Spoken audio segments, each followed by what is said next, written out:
వీళ్ళ జాతి, వీళ్ళ నీతి. అందుకే మిత్రులారా, ఏదున్నా ఉన్నది ఉన్నట్టు చెప్తా, చెప్పిందే చేస్తా, చేసిందే చెప్తా, కాకపోతే కాదని చెప్తా. ఓ పూట మీకు నచ్చకపోయినా ఉన్నది ఉన్నట్టు చెప్పిండు ఆ పిల్లగాడని అంటారు. నాకేం గొప్ప కిరీటాలు పెట్టుకోవాలని లేదు, వజ్ర వైదూర్యాలు సంపాదించుకోవాలని ఆలోచన లేదు. ఈ పిల్లగాడు ఏదన్నా ఉంటే ఉన్నది ఉన్నట్టు కుండ బలగొట్టినట్టు చెప్తాడా అని మీరు అనుకుంటే చాలే. పదవి ఎంతకాలం ఉంటే ఉంటుంది, పోతే పోతుంది. పదవి ఎవరికి శాశ్వతం? ఇందిరమ్మకే శాశ్వతం కాలే, ఇందిరమ్మకే పదవి శాశ్వతం కాలే, ఎన్టీఆర్కు పదవి శాశ్వతం కాలే, రాజశేఖర రెడ్డికి పదవి శాశ్వతం కాలే. నాకు కూడా పదవి శాశ్వతం కాదు, మాటనే శాశ్వతం. మాట మాట్లాడితే నిలబడతాడు, మాట కోసం ఎంతకైనా నిలబడతాడు అనే పేరు కోసమే ఈ ప్రయత్నం అంతా. అబద్ధాల పునాదుల మీద ఈ ప్రభుత్వాన్ని నడపను. మీకు అబద్ధాలు చెప్పి మిమ్మల్ని నమ్మించే ప్రయత్నం చేయను. ఏమున్నదో అదే చెప్తా, ఏం చెప్పినో అదే చేస్తా. సోదరులారా, తెలంగాణ రైతాంగానికి నా విజ్ఞప్తి ఒక్కటే, వ్యవసాయాన్ని ఈరోజు కాలం మారింది, కాలానికి తగ్గట్టుగా మన నైపుణ్యం పెంచుకోవాలి. ఈసారి వర్షాలు పడవు, శాస్త్రవేత్తలు చెప్తారు. ఎలీనో వచ్చింది, నీళ్లు తక్కువ ఉంటాయి, వర్షాభావం పరిస్థితి ఉంటుంది, వర్షాల మీద నీళ్ళ మీద ఆధారపడ్డ పంటలు వేయకండి అని శాస్త్రవేత్తలు చెప్పారు. నేను గదే చెప్పిన. ఇక చూసినావా రేవంత్ రెడ్డి రైతులకు పంగనామం పెడుతున్నాయి. అరే పంకమాలనోడా, వాన పడదురా అని నేను చెప్తున్నా. వాన పడకపోతే, నీళ్లు రాకపోతే, కాలువలు వారకపోతే వరి ఎట్లా వండుతుంది? కొంత తక్కువ చేయండి, తక్కువ నీళ్లతో వండే పంటలు వండించురు అని చెప్పిన. ఇది తప్ప? బజార్లో విలువ కలిగిన పంట సన్న ఓట్లు వేస్తురు. కొన్నిసార్లు మనకు తెలియదు, మనకి ఎవడు ఏజెంట్ వచ్చి అమ్మితే గవ్వే తీసుకుంటాం. 7 రకాలకు మార్కెట్లో మంచి డిమాండ్ ఉంది, 7 రకాలు వేస్తే కొనుగోలుతో పాటు బోనస్ కూడా ఇస్తానని మా ఉత్తమన్న చెప్పిండు.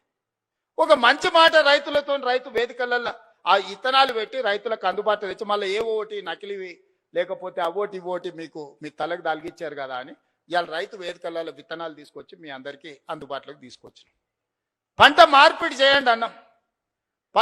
అవసరమైన ఇత్తనాలు మీ దగ్గరికి తీసుకొచ్చి రైతులకు కష్ట సుఖాలు మేం చెప్తుంటే తప్పుడు ప్రచారం, నోరు తెరిస్తే అబద్ధం. దేవుడు ఆ కుటుంబాన్ని మొత్తానికి శాపం పెట్టినట్టు, బిడ్డ ఒక్క నిజం చెప్పినా తలకాయ 1000 ముక్కలేసి వస్తారు మీరు, మీ జీవితాంతం అబద్ధాలే చెప్పుకుంటా బతుకుర్రని. ఆ శాపం ఉన్నట్టుందా? అసలు చూడు, ఒకని మించినోడు ఒకడా అని. అమ్మ ఒకనికి 100 అయితే ఒకనికి 110 మార్కులు వేయాల్సి వస్తుంది అబద్ధాలకు. అతనికంటే గనుడు ఆచంట మళ్ళా అన్నాడు. అమ్మ ఆయనే అట్లా అనుకుంటే అంతకంటే రాటు తెలియదురా ఈ అమ్మాయి పిల్లకు కుర్రనాయాలు ఇద్దరు. నోరు తెరితే అబద్ధాలు, బామాడుతులు. అసలు ఇక పోటీ పడే అబద్ధాలు చెప్పుకుంటూ తిరుగుతారు. ఇది పరిస్థితి. అందుకే ఇవాళ వాళ్ళు ఊరూరు తిరగని, గల్లి తిరగని, వాళ్ళ బుద్ధి మారినంత వరకు దేవుడు వాళ్ళని క్షమించడు. బుద్ధి చక్కగా ఉంటే అన్నీ చక్కగా ఉంటాయి. నోరు మంచిదైతే ఊరు మంచిది అన్నారు, అవునా? ఏమక్క? నోరు మంచిదైతే ఊరు మంచిది అన్నారు, అవునా? అత్త కోపానికి వచ్చిన కోడలు జర మెత్తగా ఉంటే ఇల్లు చక్కగా నడుస్తుంది, అవునా?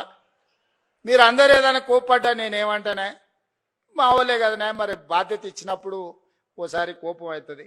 ఇంటి పెద్ద మనిషి దసరా పండుగకు అందరికి బట్టలు తెచ్చినా ఈ కలర్ నాకు నచ్చలేదు అంటది కోడలు, అత్త తెస్తే, అవునా?